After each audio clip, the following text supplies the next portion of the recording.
Good morning students, welcome to my channel Dreams Make Real. Today I am going to discuss with all of you worksheet number 43 which date is 13 October 2020 and it is 9th class English worksheet. बच्चों कैसे हैं आप सब लोग। सबसे पहले आप यहाँ पर अपना नाम लिखेंगे, फिर name of the class teacher में आप यहाँ पर अपने क्लास टीचर का नाम लिखेंगे।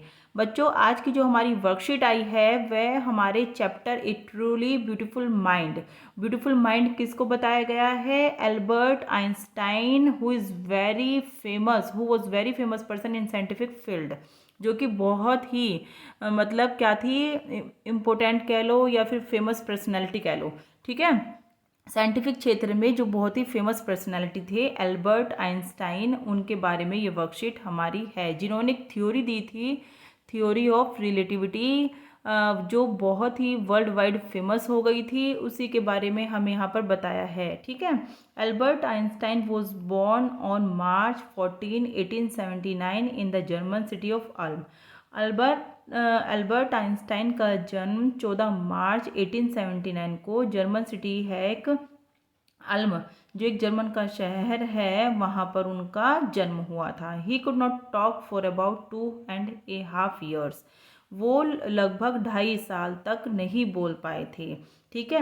His mother thought him to be abnormal. तो उनकी माँ ने क्या सोचा था कि वो कैसे बच्चे हैं, वो एबनॉर्मल हैं, दूसरे बच्चों की तरह नॉर्मल नहीं है, सामान्य नहीं है, क्योंकि वो 2.5 साल तक बोल नहीं पाए थे। क्योंकि जो नॉर्मल बच्चा होता है वो 1 सवा साल का 1.5 साल का बच्चा बोलने लगता है, गुनगुनाने लगता है थोड़ा बहुत, है ना। तो इसमें यही बताया है, his playmates called him boring brother. जो उसके साथ खेलने वाले थे, उसके प्लेमेट्स थे, वो भी उसको बोरिंग ब्रदर कहते थे, क्योंकि वो किसी को एंटरटेन ही नहीं कर पाता था, इसलिए। And at the school, his headmaster said that the boy would never make a success at anything। और यहाँ तक कि स्कूल में जो उसके मुख्य अध्यापक हेडमास्टर थे, उन्होंने भी ये बोला था कि यह लड़का कभी भी अपने जीवन में किसी भी फील्ड में सक्सेस नहीं हो पाएगा। नेवर का मतलब कभी भी। आगे देख लेते हैं बच्चों। He used to score good marks in almost every subject in high school in Munich but felt suffocated in the strict discipline of school. So at the age of 15 years he convinced his parents after long discussion to continue his education in German speaking Switzerland। वो मतलब क्या करते थे, सारे ही subject में उनके बहुत ही अच्छे मार्क्स आते थे हाई स्कूल में जब वो म्यूनिक में थे, लेकिन वहाँ पर स्ट्रिक्ट डिसिप्लिन के कारण, कठोर अनुशासन था वहाँ पर, जिसके कारण उनका वहाँ पर दम घुटता था, वो सफोकेटेड महसूस करते थे। इसीलिए जब वो 15 ईयर्स के थे तो उन्होंने अपने पेरेंट्स को कन्वेंस किया। बहुत ही लंबे डिस्कशन के बाद उन्होंने अपनी एजुकेशन जो है वो जारी रखी, कहाँ पर, स्विट्जरलैंड में, जहाँ पर जर्मन बोली जाती है, ठीक है। तो मतलब अच्छे मार्क्स आते थे उनके म्यूनिक में, लेकिन वहाँ पर क्या था, स्ट्रिक्ट डिसिप्लिन था, कठोर अनुशासन था, इसलिए उन्हें वहाँ का माहौल पसंद नहीं आया। अपने पेरेंट्स को कन्विंस किया और फिर वो स्विट्जरलैंड अपनी पढ़ाई कंटिन्यू करने के लिए चले गए। देखते हैं बच्चों आगे क्या दिया है। Einstein was highly gifted in mathematics and physics. क्योंकि मैंने पहले ही बताया है कि आइंस्टाइन जो थे वो मैथ में, विज्ञान में, वो उनको गॉड गिफ्टेड थे, बहुत ही अच्छा उनका दिमाग चलता था। He graduated from the university of Zurich. उन्होंने जो है ज्यूरिक यूनिवर्सिटी से अपना ग्रेजुएट किया था 1902 में। He finally got a job as a technical expert in the patent office in Bern. और 1902 में उनको एक टेक्निकल एक्सपर्ट की एक जॉब भी मिल गई थी बर्न में, ठीक है, एक ऑफिस में बर्न के। While doing his job he was developing his own ideas in secret. जब वो अपनी जॉब तो कर ही रहे थे, लेकिन उनके माइंड में जो नए नए थॉट्स आते थे उसको भी वो अंदर ही अंदर, सीक्रेट मतलब छुपे हुए तरीके से अंदर ही अंदर डेवलप कर रहे थे। मतलब जॉब के साथ साथ उनका दिमाग कुछ और इनोवेटिव आइडियाज़ कर रहा था, ठीक है। आगे देखते हैं क्या दिया है। ड्यूरिंग ग्रेजुएशन ही fell in love with a fellow intelligent student Mileva Maric. अपनी ग्रेजुएशन के साथ, मतलब ड्यूरिंग ग्रेजुएशन, जब वो ग्रेजुएशन में थे तो उन्हें प्यार हो गया था अपने एक फेलो इंटेलिजेंट स्टूडेंट के साथ, जिसका नाम था Mileva Mary, he wanted to marry her, वो उसे शादी भी करना चाहते थे, but his mother was against as as she was an intelligent girl, क्योंकि उसकी माता लेकिन उसके अगेंस्ट थी, उसके खिलाफ थी। क्यों थी? क्योंकि वह बहुत ही इंटेलिजेंट गर्ल थी और उसकी मदर उसे सोचती थी अल्बर्ट आइंस्टाइन को कि वो इतना इंटेलिजेंट नहीं है, तो वो मिसमैच के कारण उनको अगेंस्ट थी। And 3 years older than Albert, और साथ ही वो लड़की जो थी मिलीवा मैरी, वो एल्बर्ट से 3 साल बड़ी भी थी। The pair finally married in 1903 and had 2 सन। उस जोड़े ने आखिरकार जो है 1903 इसमें शादी कर ली और फिर उनको 2 बेटे भी हुए थे। ठीक है, आगे देख लेते हैं बच्चों क्या दिया हुआ है। इन 1905 his papers on special theory of relativity describe the world most famous formula. 1905 इसमें जो उनकी स्पेशल थ्योरी जिसके जिसके बारे में मैंने अभी बताया था, relativity of theory of relativity, सापेक्षता का सिद्धांत, वो वर्ल्ड फेमस फार्मूला बन गया था। It describe the relationship between mass and energy.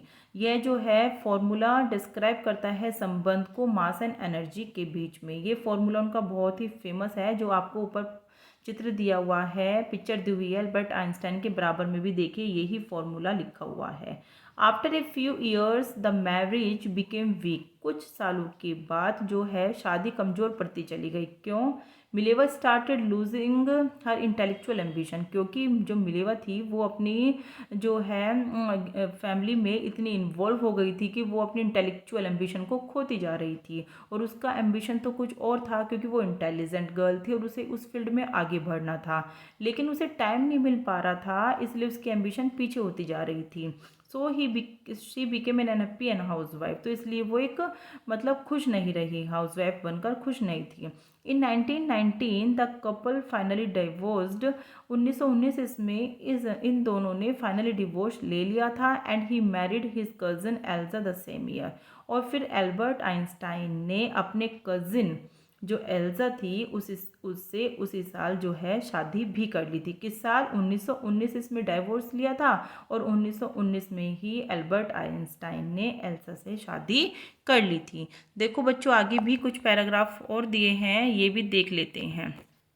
चलिए, इन 1915 he had published his journal theory of relativity. देखो 1919 इसमें इनका डिवोर्स हुआ था, फिर दूसरी शादी हो गई थी, लेकिन फिर ये उससे थोड़ी पहले की बात बताई गई है कि मतलब एल्बर्ट आइंस्टाइन ने पब्लिश की थी अपने जर्नल थ्योरी रिलेटिविटी की, तो उसने एक नया जो है मतलब संसार को दे दिया था ग्रेटिविटी का।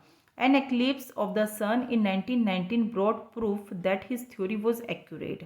जब 1919 ईस्वी में सूर्य ग्रहण हुआ तो जो है यह प्रूव हो गया कि जो एल्बर्ट आइंस्टाइन की थ्योरी है वो बिल्कुल एक्यूरेट, बिल्कुल परफेक्ट थी। Newspaper called his work as a scientific revolution. जो न्यूज़पेपर है मतलब उसमें भी यह माना जाने लगा, उसने भी यह कहा था कि जो एल्बर्ट आइंस्टाइन का वर्क है वो विज्ञान के क्षेत्र में क्रांति लेकर आया था। ठीक है, उसने क्रांति मचा दी थी विज्ञान के क्षेत्र में। He received Nobel prize in 1921 for physics. फिर एल्बर्ट आइंस्टाइन को नोबेल प्राइज भी मिला था 1921 में। He was praised for his work all over the world. उनको मतलब उनकी प्रशंसा की जाती थी पूरे संसार में उनके कामों के लिए। इन 1933 इसमें Nazis came to power in Germany. 1933 इसमें जो नाजी थे वो जर्मनी में पावर में आए, सत्ता उनकी बढ़ गई थी। सो ही एमिग्रेटेड टू द यूएस। एमिग्रेटेड होता है कि बच्चों इसलिए उन्होंने अपना देश छोड़कर वो यूएस चले गए थे। आगे देखते हैं। 5 years after the discovery of nuclear fusion in Berlin, American physicist were very upset.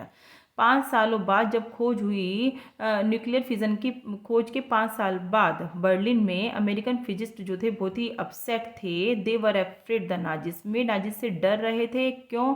क्योंकि could build and use N atomic bomb, कि वो एक क्या बना सकता है, एटॉमिक बम बना सकता है और उसका यूज़ कर सकता है नाजी, इसलिए वो बहुत ही डरे हुए थे।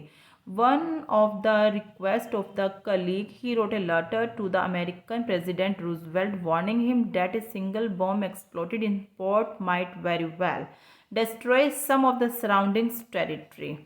रिक्वेस्ट पर अपने साथियों की उन्होंने एक लेटर लिखा अमेरिका के प्रेसिडेंट रूजवेल्ट को, जो उन्हें चेतावनी दी उसमें दैट ए सिंगल बॉम्ब कि एक छोटा सा एक सिंगल बॉम्ब भी छोड़ा गया, एक सिंगल बॉम्ब भी जो है बहुत ही आसपास के जो है क्षेत्र को क्या कर सकता है, डिस्ट्रॉय कर सकता है ना बच्चों, क्योंकि एक बॉम्ब तो बॉम्ब होता है और जो वो छोड़ा जाएगा तो डिस्ट्रॉय तो होगा ही, विनाश तो होगा ही। America secretly developed that atomic bomb and dropped it on the Japanese city of Hiroshima and Nagasaki. America जो है सिगरेट तरीके से डेवलप कर रही थी बॉम्ब को, एटॉमिक बम को, और उन्होंने उसे छोड़ दिया था जापान शहर के हिरोशिमा और नागासाकी में। बच्चों ये तो आपने सुना ही हुआ होगा कि जापान के हिरोशिमा और नागासाकी में जब बम छोड़े गए थे तो कितना विनाश, कितना डिस्ट्रॉय वहाँ पर हुआ था। Einstein was very disturbed by the extent of destruction. Einstein जो थे बहुत ही डिस्टर्ब हो गए थे, बहुत ही परेशान हो गए थे इस क्योंकि ये जो विनाश है बहुत ही फैल रहा था, वो इस फैले हुए विनाश से आइंस्टाइन बहुत ही डिस्टर्ब हो गए थे। He again wrote a letter his time to the United Nation to form a world government. फिर उन्होंने एक लेटर लिखा था यूनाइटेड नेशन को कि एक वर्ल्ड गवर्नमेंट बनाए। Einstein got politically involved in the next 10 years. Einstein जो थे फिर अपने आप को उन्होंने अगले 10 सालों के लिए पॉलिटिकल में इन्वॉल्व कर लिया और उसके खिलाफ उन्होंने क्या किया, अभी खूब मतलब प्रोटेस्ट किया, जो कि शस्त्र आर्म्स मतलब अशस्त्र बना रहे थे। He campaign for peace and democracy. उन्होंने अभियान चलाए पीस और डेमोक्रेसी के लिए। This scientific genius died in 1955 में। जो ये साइंटिफिक जीनियस थे हमारे एल्बर्ट आइंस्टाइन, इनकी डेथ हो गई थी तब वो 76 ईयर के थे। He was celebrated as a visionary and a world citizen. ठीक है, तो इसको मतलब संसार के नागरिक के रूप में माने जाते थे, वो इतने जीनियस थे। तो इस पर बेस हमारे कुछ क्वेश्चन दिए हुए हैं, ये तो हमारे मल्टीपल क्वेश्चन हैं, पहले कर लेते हैं। मुझे आशा है कि आप लोगों को मेरा पढ़ाया हुआ समझ में आ रहा होगा। तो आप लोग देखिए जो आप हमारे 4 क्वेश्चन दिए हुए हैं मल्टीपल क्वेश्चन, आपको खुद कर लोगे आप लोग। Based on the given passage select the correct option. सबसे पहला दिया है हु वर एल्बर्ट आइंस्टाइन। कौन थे बच्चों बताइए, म्यूजिशियन थे, साइंटिस्ट थे, टीचर थे या प्रेसिडेंट थे? वो हमारे साइंटिस्ट थे। Einstein was highly gifted in physics में भी थे, मैथ में भी थे, इसका मतलब इसका आंसर हो जाएगा 4th। इन 21 ही रिसीव्ड, क्या मिला था उनको 1921 में नोबेल प्राइज फिजिक्स के लिए। Which word in the passage is a synonym of farsighted. दूरदृष्टि के लिए बोला जाता है विजनरी, ये इससे मिलता जुलता शब्द है। अब आगे कुछ क्वेश्चन दिए हुए हैं, देखिए। Why were the American physicist upset. American physicist upset क्यों थे? पहले हम एक बार क्वेश्चन को पढ़ लेते हैं, मैंने इनके आंसर आपको नीचे दिए हुए हैं, उनको भी पढ़ लेंगे, ठीक है, don't worry. How did Einstein theory of relativity prove to be a scientific revolution. What did Einstein warn the American president about. Einstein ने अमेरिका के प्रेजिडेंट को किसके बारे में चेतावनी दी थी? Do you think Einstein was a genius? Why? बिल्कुल, अभी हमने उनकी जीनियस के बारे में तो पढ़ा है ना, तो इनके आंसर एक बार देख लेते हैं जल्दी। Why did the American physicist upset? Because they were afraid that the Nazis could build and use N atomic bomb. Way Nazis के कारण डर रहे थे कि वो एटोमिक बम बनाएगा और उसका यूज करेगा। How did the Einstein theory of relativity proved to be a scientific revolution. Scientific revolution कैसे साबित हो गई उनकी थ्योरी ऑफ रिलेटिविटी? साइंस के क्षेत्र में उसने कैसे क्रांति ला दी थी? The theory of relativity described world most famous describe क्या the relationship between the mass and energy, hence it proved to be a scientific revolution. What did Einstein warn the American president about? क्या उसने चेतावनी दी थी? He wrote a letter to the Franklin Roosevelt who was the American president to warn him. उसे चेतावनी दी थी कि of the consequences of the explosion of N atomic bomb, परिणाम पर कि जो ये बम छोड़े जा रहे हैं एटॉमिक बम, इसके खिलाफ उसने चेतावनी दी थी। Do you think Albert Einstein was a genius? Why? बिल्कुल, देख लेते हैं। Albert Einstein was a genius person in scientific field. He was very curious versatile person, वो बहुत ही क्यूरियस थे, मतलब हर चीज़ को जानने के लिए उनके अंदर इच्छुक थी वो। वर्सेटाइल का मतलब भी होता है बहुमुखी पर्सन थे वो, है ना, ये नहीं है कि एक फील्ड में है तो नहीं, उनका दिमाग चारों तरफ चलता था। And curious nature, and this curious nature leads to the discovery of many innovative discoveries. ठीक है, और यही उसकी इच्छुक जो क्यूरियस नेचर थी वह उन्हें बहुत ही डिस्कवरी की तरफ लेकर गई। Leads to the innovative, leads to the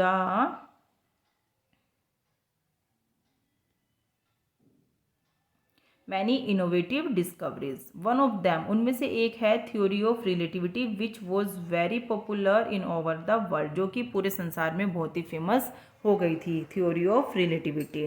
ठीक है बच्चों, अगर आपको मेरी वर्कशीट अच्छी लग रही है, ये सारे क्वेश्चन आंसर आप लोग अपनी कॉपी में कर लेंगे। ठीक है, आपको पैराग्राफ भी समझ में आ गया है। ट्रूली ब्यूटीफुल माइंड का एल्बर्ट आइंस्टाइन जो हैं, इनके बारे में भी समझ में आ गया है। अगर आप मेरी आगे की वीडियो भी देखना चाहते हैं तो मेरे चैनल को सब्सक्राइब करो, लाइक करो, कमेंट करो और साथ ही बेल आइकन का बटन भी प्रेस कर दो ताकि आने वाली वीडियो आप तक पहुंच जाए। Thank you.